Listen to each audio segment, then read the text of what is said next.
बच्चों हम फिज़िक्स के मैकेनिकल प्रॉपर्टीज़ ऑफ फ्लूइड्स के एक टॉपिक वेंचुरी मीटर की स्टडी करेंगे।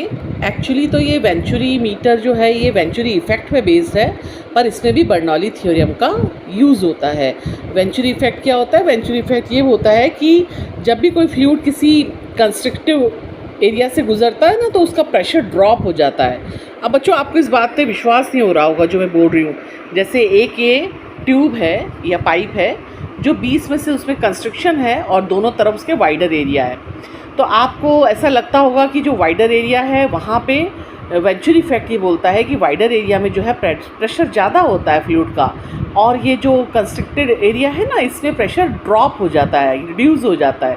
ऐसा विश्वास नहीं होता देखकर, लेकिन एक्चुअली में क्या है, यहाँ पे वेलोसिटी बढ़ जाएगी फ्लूइड की, है ना, कंस्ट्रक्शन में से। तो वेलोसिटी कम होगी तो प्रेशर ज़्यादा होगा, वेलोसिटी ज़्यादा होगी तो प्रेशर बढ़ेगा।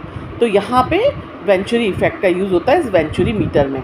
और देखो कैसे वाइडर एरिया में जो है 0.1 वहाँ पे जुड़ा हुआ है एक मैनोमीटर का एक आर्म, और एक कंस्ट्रक्टेड पार्ट से अटैच्ड है मैनोमीटर का दूसरा आर्म। अब जहाँ पे प्रेशर ज़्यादा है वहाँ पे क्या होता है, वो मैनोमीटर में जो फ्लूइड है जिसकी कि रॉ जो है वो रॉ m है ना, डेंसिटी, उसको पुश करेगा, ज़्यादा नीचे तक धकेलेगा ना, क्योंकि प्रेशर ज़्यादा है वाइडर एंड पे फ्लूइड बह रहा है इस पाइप के अंदर।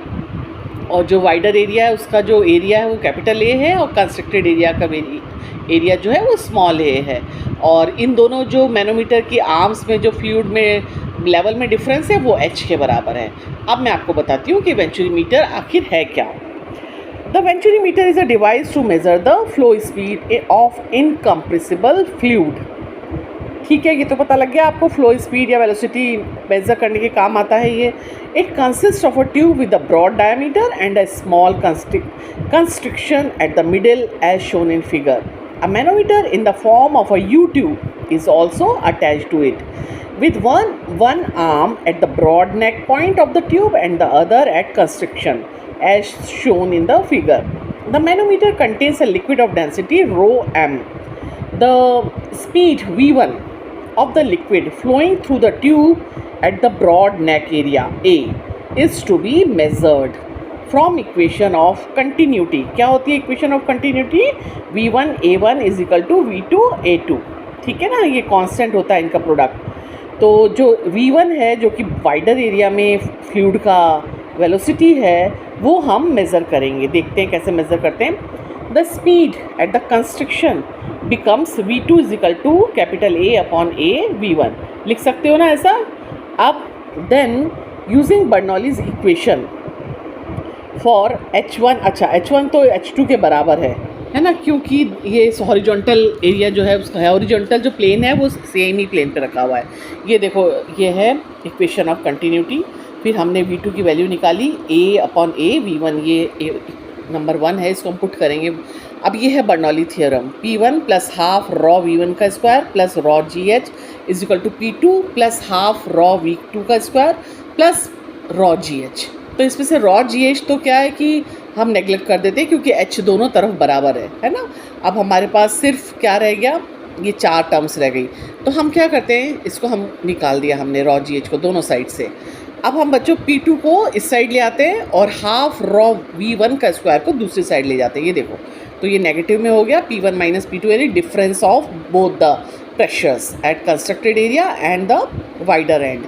दोनों का डिफरेंस बराबर है हाफ रॉ v1 का स्क्वायर, और उसमें हमने पुट कर दी बच्चों उसकी वैल्यू, किसकी, v2 की वैल्यू। यही है ना a अपॉन ये भी फर्स्ट इक्वेशन में देखी थी। तो इसको जब हम कॉमन ले लेंगे बाहर रॉ v1 का स्क्वायर, तो ये अंदर ये आ जाएगा, है ना।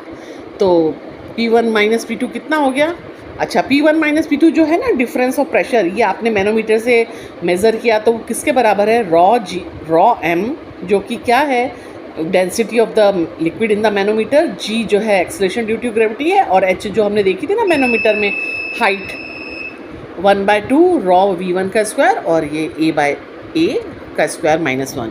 अब v1 का स्क्वायर की वैल्यू आ गई। अब v1 के स्क्वायर की वैल्यू ये है, तो दोनों तरफ का हम रूट करेंगे तो स्क्वायर हट जाएगा और ये वैल्यू निकल के आ जाएगी। यही वेलोसिटी का फॉर्मूला है एट द वाइडर एंड। बस इसमें पुट करके आप वेलोसिटी निकालो किसी भी फ्लूइड की। कितना अच्छा मेज़र किया आपने। अब इसकी एप्लीकेशंस क्या हैं? इसकी एप्लीकेशंस होती हैं आपके डे टू डे लाइफ में। आपकी जो ऑटोमोबाइल में कार्बोरेटर होता है ना बच्चों, उसमें वेंचुरी ट्यूब होती है जिसमें से एयर फ्लो करता है। बहुत हाई प्रेशर में उसको एयर को फ्लो कराते हैं हाई वेलोसिटी से। तो फिर क्या होगा, प्रेशर ड्रॉप करेगा वहाँ पे जहाँ पे कंस्ट्रक्टेड पार्ट है, तो पेट्रोल जो है वो वहाँ पे सक कर जाता है और एक रिक्वायर्ड जितनी भी अमाउंट होती है वो एयर के साथ मिक्स होके और वो बर्न होता है। फिर ये यूज़ होता है फ़िल्टर पंप में, बुनसन बर्नर में, सब में यही सिद्धांत है। क्या कि जब प्रेशर ड्रॉप करेगा तो वहाँ की वेलोसिटी ज़्यादा होगी, या वेलोसिटी ज़्यादा होगी तो वहाँ पे प्रेशर कम हो जाता है। और भी मैं आपको बताती हूँ, भी एटोमाइज़र हैं, सारे स्प्रेज हैं, आपकी परफ्यूम स्प्रे, इंसेक्टिसाइड का स्प्रे। फिर एग्जाम्पल 10.7 में आपको जो सम दिया है ना, उसमें ये वैल्यूज़ दी हैं कि जो मैनोमीटर की आर्म है उसमें 24 पास्कल है उसका रीडिंग, और ए 8 mm का स्क्वायर है और ए जो है 4 mm का स्क्वायर है ना। ये एरिया है कुछ आपकी वेसल्स का। तो हम इसमें पुट करके इसको बहुत आसानी से V1 निकाल लेंगे। ये आपकी आर्टरीज में बहने वाला जो ब्लड का वेलोसिटी है, ठीक है। उसमें कंस्ट्रक्शन हो जाता है ना बच्चों, बीच बीच में आर्टरी में प्लैक जम जाता है, उसके ऊपर बेस्ड ये सम है, तो आप देख लेना। और मैं अब आपको बुक में डायग्राम्स समझा देती हूँ। देखो ये दिखाया है इन्होंने कैसे ये स्प्रे होता है।